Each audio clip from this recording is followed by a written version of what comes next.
Bom dia, família! Graça e paz, tudo bem? Continuamos aqui a nossa leitura de Hebreus, na verdade, caminhando para o final já, últimos capítulos, e eu tenho a convicção que você teve uma nova perspectiva da graça de Deus.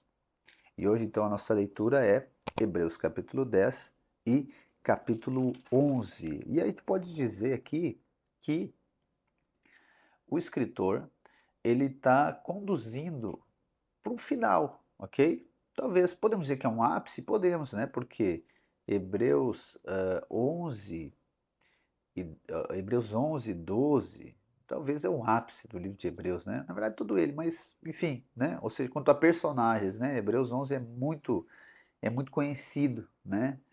Sobre a galeria dos homens da fé. Só que nós lemos o capítulo 11 de maneira isolada, ele já é poderoso.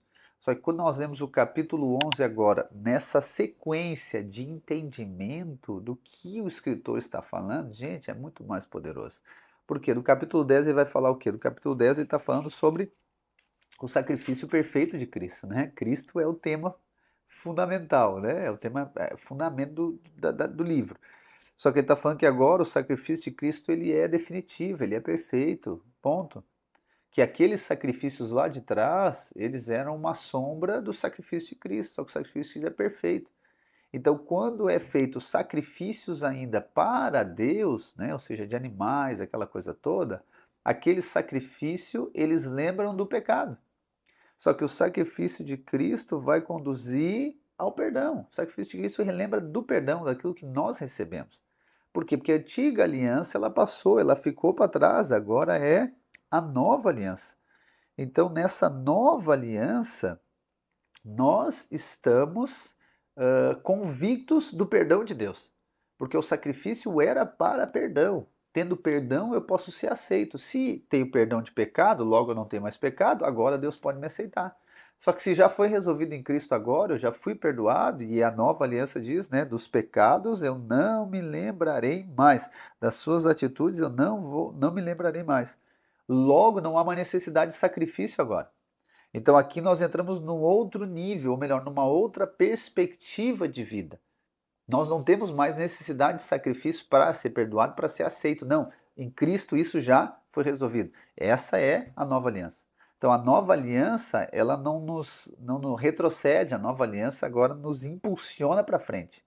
E aqui agora, né, lá no capítulo 10, versículo 19, diz assim: portanto, irmãos, por causa do sangue de Jesus, podemos entrar com toda a confiança no lugar santíssimo.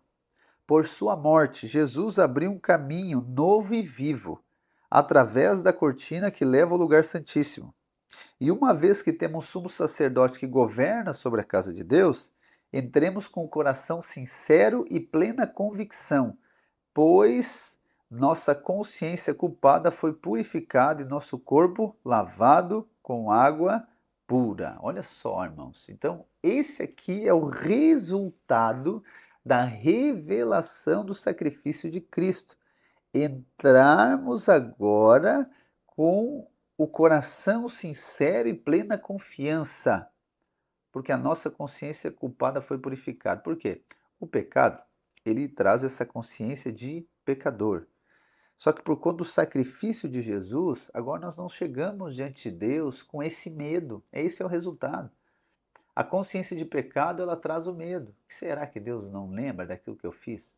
Será que Deus não está ali guardado daquilo que eu fiz? Não. E nós podemos entrar com a consciência purificada por conta do sacrifício e também entrar entrando com plena confiança e coração sincero. Isso aqui chama muita atenção. O que é coração sincero? Não preciso tentar apresentar ou aparentar ser uma coisa que eu não sou.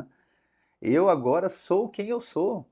E diante de Deus, gente, né? Na próxima semana a gente vai compartilhar os evangelhos e vamos falar bastante sobre isso.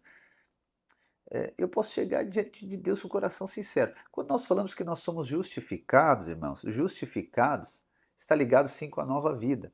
Só que justificados não quer dizer agora que Deus não conheça o nosso interior, ou que agora você não vai ter nenhum mau pensamento, ou que você agora não vai, enfim, ter algum tipo de erro, algum tipo de falha, ou você não vai ter algum sentimento ruim, entende?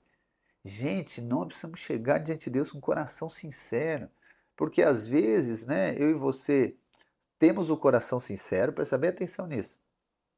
E aqui eu creio que é algo do Espírito, nem estava programado para falar isso agora, hoje. Nós temos o coração sincero diante de Satanás, mas diante de Deus não.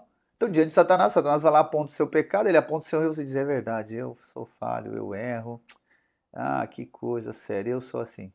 Ponto, você aceita, você tem o coração certo diante de Satanás. Mas diante de Deus, você não tem o coração sincero. Deus não aponta o seu erro, mas ele sabe que você erra. Então, quando você chega diante de Deus, não tenta aparentar ser uma coisa que você não é. Não, seja sincero, coração sincero. Deus, eu falei, eu errei, pisei na bola. Aí diante de Satanás você diz, tá bom, eu errei, falei, ok, mas eu sou filho, eu sou amado, eu sou perdoado, eu sou justificado. O meu erro não muda a minha identidade, o meu erro não muda a aliança. Existem muitas pessoas que eles acabam desviando da vida da igreja, e daí então da vida com Deus, e eles dizem que eles quebraram a aliança. Eu digo, oh Deus, dá revelação. Gente, essa aliança não foi feita por nós, essa aliança foi feita por Deus. Como que quebra uma aliança que você não fez? Como que vai quebrar? Eu só preciso de revelação dela. Pastor, isso é licença para pecar? Jamais é licença para pecar. Jamais, quando você entender a magnitude do perdão que nós recebemos, jamais isso vai gerar desejo em você de pecar. Vai gerar liberdade de chegar diante de Deus com um coração sincero e plena consciência, sem essa coisa da culpa, mas agora com a purificação.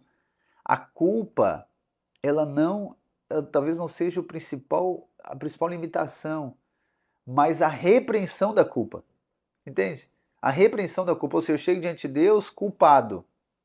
Não, o problema não é chegar culpado, o problema é chegar escondendo a culpa, dizendo, Senhor, eu errei, eu falei. Ponto, você não reprime a culpa, cara. Fui eu, o problema foi meu, eu que errei. Mas quando você reprime a culpa, você está agora usando como se fosse uma máscara. Você está usando uma capa aqui que não é sua. Não, eu cheguei diante de Deus sem reprimir a culpa, Senhor. Eu fui culpado, eu errei, eu pisei na bola, eu falhei, mas eu creio que teu sangue já me purificou de tudo isso. Ponto. Aleluia, irmãos. Só o que eu quero, né? Então, para finalizar, na verdade era isso que eu ia falar. É sobre o resultado disso. Então, resolvido, sacrifício de Cristo resolveu o nosso pecado, resolveu agora a nossa consciência. Chegamos diante de Deus, coração sincero, plena confiança, com consciência purificada. Para quê? Para cumprimento do propósito de Deus. Então agora, né, e aí você vai ver aqui que o final ele vai falando sobre perseverar, sobre crer, sobre permanecer, e aí ele antecede o capítulo 11. Por quê? Porque agora nós temos uma base segura. Qual que é a base segura? A base segura é o sangue de Cristo. Então não quer dizer que dentro do propósito de Deus, quando você errar, você não volta tudo, que nem aquele joguinho, né? Volta 10 casas. Não, você parte daqui. Então por isso que você pode perseverar. É por isso que agora você pode oferecer a sua vida em sacrifício, que Paulo diz em Romanos 12, sacrifício vivo. E aí antecede aqui esses grandes exemplos de fé. Aí vai falar de Abel, vai falar de Enoque, vai falar de Abraão, vai falar de Noé, vai falar de Moisés, vai falar de todos esses, né? E depois lá no final de tantos outros que entregaram a sua vida, que perderam a sua vida, que foram cerrados ao meio, que tiveram a sua vida despedaçada. Por quê? Para ser aceito por Deus? Não, porque eles tinham a convicção que eu era aceito por Deus, a ponto de entregar a sua vida para cumprimento do propósito de Deus. Essa é a maravilhosa graça de Deus. A graça de Deus é ela que nos conduz para o cumprimento de Deus na nossa vida. Só que a base é muito importante. Você está fundamentado corretamente a sua fé em Cristo Jesus. E aí agora você não vai ter obras para ser aceito. Não, você vai ter obras porque você é aceito. Entende? Então não são as obras da lei, mas são obras de fé. Então, ou seja, não é obras para ser aceito por Deus. Não são sacrifícios para ser aceito por Deus, não. Eu já fui aceito por conta de Cristo. Mas por conta que eu sou aceito por Deus, agora eu vou ter obras de fé em Cristo para o cumprimento do propósito de Deus na minha vida. Amém? Deus abençoe a sua vida e até amanhã.